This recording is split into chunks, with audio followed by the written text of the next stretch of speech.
Salut tout le monde, bienvenue à Sharp comme un chef. Le concept de l'émission, très simple. On invite un chef en boutique, il choisit ce qui lui fait plaisir. Ensuite, on concocte une recette avec le couteau, le barbecue, les pierres, peu importe qu'est-ce qu'il choisit. On concocte quelque chose avec lui dans sa cuisine. Vous allez voir, Sharp comme un chef. Salut tout le monde, bienvenue à Sharp comme un chef. Aujourd'hui, mon invité, mon ami Gab. Mon ami Gab est chef exécutif du restaurant Le Mousseau, évidemment un restaurant qu'on n'a plus besoin de présenter. Et également propriétaire d'une entreprise que j'affectionne particulièrement, qui s'appelle Arta. Arta hors de la table. Oui, merci beaucoup.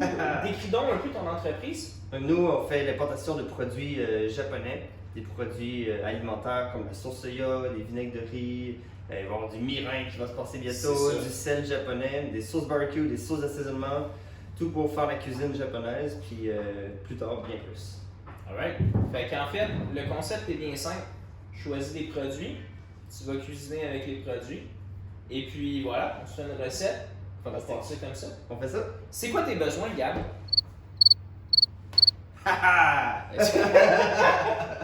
Fait que c'est quoi tes besoins, Gab? Moi, dans mon arsenal de couteau, qu'est-ce qui manque? C'est un onitsuki. D'accord, pour désosser plein d'affaires. Ok, ben je te dirais que je te présenterais deux choix, un à l'opposé de l'autre. Un style western, donc un style plutôt japonais, donc avec manche japonais. On va aller regarder ça ensemble. Je suis dans le japonais là. Le hankosu. Donc le hankosu est vraiment un désosseur, ouais c'est ça. C'est vraiment un désosseur à la verticale, grosse côte de bœuf, c'est vraiment un couteau bouché. On a le morei ici qui est vraiment classic style Tokyo avec une finition handmade. Fait que donc on a finition à la pierre japonaise qui est relativement très rare aujourd'hui. Avec un superbe manche en bas de paca, puis Billy qui est en train de manger son esti de chouette puis foutre la... Fait que trois excellents choix qu'on a ici. Oui! C'est quoi les métaux là? Mettons que lui, je trouve nice, lui est nice, lui son style. Le morei, on tombe dans le Tokyo style, fait que c'est un acier SK complètement carbone. Donc, un côté là. Oui, en fait, ce n'est pas un single bevel à proprement dit, c'est-à-dire que c'est un simple biseau au niveau du tranchant et non sur l'ensemble de la lame. Donc, évidemment, c'est un couteau pour droitier, donc je sais que tu es droitier, donc ça ne cause pas de problème dans ton cas. Cependant, la réutilisation de l'aiguisage et tout va être un petit peu mieux, je te dirais, au niveau de... C'est une lame mono, donc capacité de réutilisage et de réaiguisage quand même impressionnant, sachant que c'est du carbone. Si tu veux vraiment juste, on parle de volaille et tout, je pense que le Nesuki est clairement... Ouais. Tu sais, je pense que j'ai besoin de quoi de robuste, de quoi que je peux lancer dans les eaux un peu. Ouais. Je pense que ça c'est parfait, puis ça c'est robuste à fond. Tu vois la pointe ici, j'aurais pas peur de briser ça. Moi je pense que c'est ça qui est. Alright, let's go la marque, Morei. c'est qui fait ça? Donc Morei, c'est une shop à Tokyo que j'affectionne particulièrement. Pourquoi? Parce que c'est une shop centenaire. C'est comme la Cayenne d'Alibaba pour les pierres naturelles aussi. Fait que tu rentres là, c'est rempli de roches naturelles partout.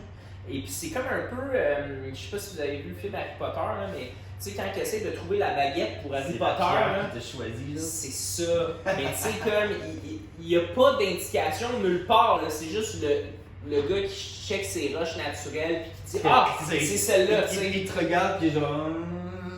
C'est bon, un peu, mais c'est immense. Ben, je veux dire, au Japon, tout est construit en hauteur pour maximiser l'espace.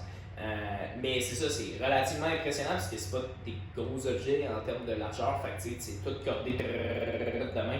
Fait que voilà, c'est vraiment une chouette place. C'est vraiment dans la tradition pure. Là. Fait que c'est vraiment des couteaux qui vont parler d'eux-mêmes. Fantastique. Fantastique. On va aller essayer ce onitsuki. Aussi un barbecue. Oh! Oubliez les choses. Mais oui, évidemment. Voilà notre sélection de barbecue, Gab. Yes. Donc, les Conros sont des barbecues en argile. Sachant que c'est excellent pour des grillades, mais très mauvais pour des cuissons longues. On ne cuira pas le jambon là-dessus. Et la particularité de ces barbecues-là, c'est que de base, nous, on les vend avec 1,5 kg de binchotan. Donc, on veut vraiment expliquer à quel point le binchotan fait une différence au niveau du goût, la cuisson et l'impact sur la réutilisation. Donc, c'est le binchotan. Exactement. Donc, le binchotan est excessivement dense comme matière, fait que donc il y a une capacité de réallumage et ou de durée exceptionnelle versus tout le reste de la compétition.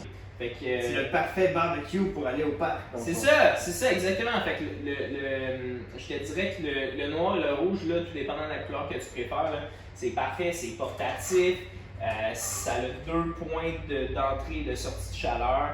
C'est excellent pour le barbecue. Qu'est-ce qui te plairait? Oh, c'est un coin.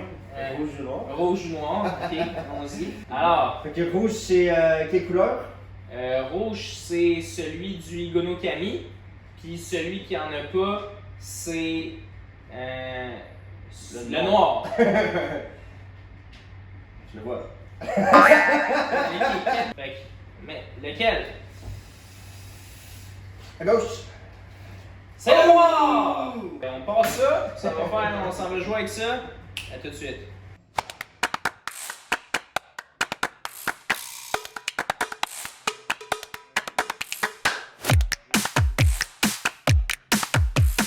Bienvenue au Mousseau. On Merci. est vraiment content qu'il y ait ça là. On va Merci. faire des choses avec toi. Des choses. Des choses. Qu'est-ce qu'on va faire en premier lieu? Ben, je pense qu'on va déballer notre nanan, notre petite friandise. Je suis vraiment content parce que c'est vraiment des produits exceptionnels. On peut voir là, au niveau de l'intérieur du barbecue, en fait. Puis quand on va l'allumer, c'est ça qu'on va voir. Il n'y a aucune diffusion de chaleur externe.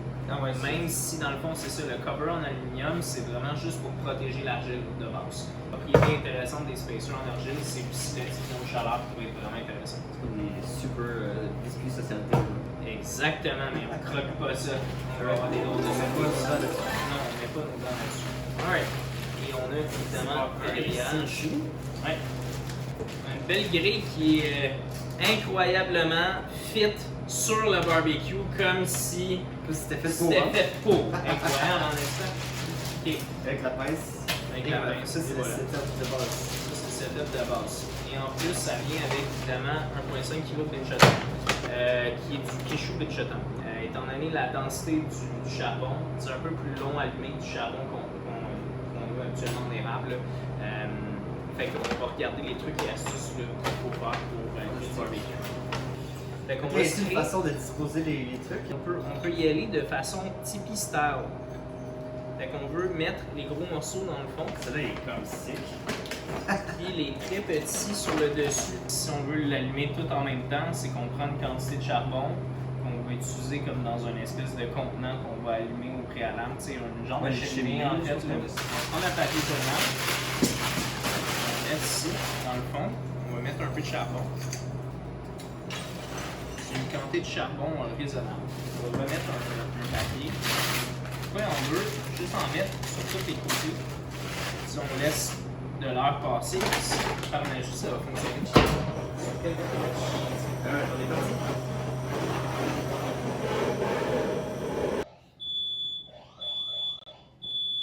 Recette de cuisse de poulet yakitori. Alors, explique-moi comment on va fonctionner. Donc c'est ça, on va juste désosser le haut de cuisse. Si on est à la maison, si on va au parc, tu prends des hauts de cuisse qui sont déjà désossés. Rien de fancy. On le coupe en cubes qui va aller sur une brochette avec un fameux couteau que tu vas nous expliquer. Ben oui, absolument. Puis on met la sauce marinara, un peu de sel, la sauce yaki, celle-là qui est une sauce barbecue japonaise. Il y a des morceaux de pommes, il y a des morceaux d'oignon, du poivre de sancho. Il y a la sauce soya qu'ils ont faite traditionnellement, du vinaigre de riz. C'est un peu épaissi pour donner une texture de barbecue. Donc là, on casse le dos. Ouh, ça coupe pas mal. C'est cool, hein? Ce qui est nice, c'est que tu vas vraiment chercher où tu veux ces couteaux-là. Exact. Exact. C'est un couteau qui est relativement robuste au niveau du talon, mais la pointe, elle, très flexible, très maniable, qui va aller chercher vraiment les plus petits recoins de la volaille. Ce qui est nice, c'est que le Nisuki, c'est vraiment, tu vas chercher, tu vas aller entre le cartilage, tu le sens, Exact. tu sens l'action qui va jusque. Mais tu sais, après, on dit, bon, les couteaux japonais, s'il vous plaît, ne coupez pas d'os avec, mais c'est sûr que le Onesuki, on peut se rapprocher de l'os et même y toucher. C'est les mouvements de choc qui sont dommageables pour le couteau. Exact. Même après, c'est sûr qu'il y a une technique pour séparer le ligament de l'os. C'est sûr qu'il ne faut pas donner des coups, là. C'est vraiment ça. Mais si vous accotez directement sur l'os, vous donnez un léger coup, il n'y a rien qui va se passer si tu le fais avec le talon, en fait. Là. Et voilà, des petits cubes. Bing bang, merci, bonsoir. Bing bang boom. Voilà. Et puis un tir de bouteille. Ah ouais, hein? Ok, mais j'aurais pensé que le généreux était un peu moins généreux que toi, mais c'est plutôt bien. Encore un peu plus? Encore un peu. J'en mets combien alors? Vous en mettez pas trop. Un petit peu de sel japonais, du moshio, Ouais. pour donner le kick. Le bien enrobé. Et voilà. Est-ce que tu as un temps de marinade pour ce genre de préparation? Plus longtemps, mieux c'est. Ok. Ok, est-ce qu'on peut le faire la veille? On peut le faire la veille, on peut le faire l'après-midi pour le soir, on peut le faire 10 minutes avant. Ok. Donc là, c'est le moment excitant que j'attendais. Oui. C'est vraiment le yakitori. Donc, on a fait des brochettes de cuisse. Ça a mariné pendant un petit peu une heure.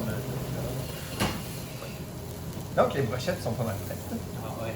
Une caramélisation, ma foi, succulente. On n'a pas rajouté des binchotan depuis, hein. On est sur la même poignée de binchotan depuis tantôt. Là.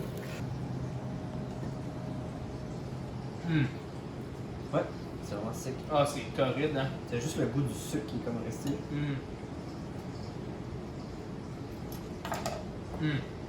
Ah ouais. Ouais, yakiniku sauce barbecue. Ou double dip, ça, là. Ouais, ça c'est cochon. Là. Donc voilà, merci beaucoup d'avoir participé à Sharp comme un chef. C'était vraiment une belle expérience. On a maximisé un paquet de produits. C'est simple. Quand on a les bons produits, ça se voit de sel. Voilà. Merci, man. Allez, merci à toi.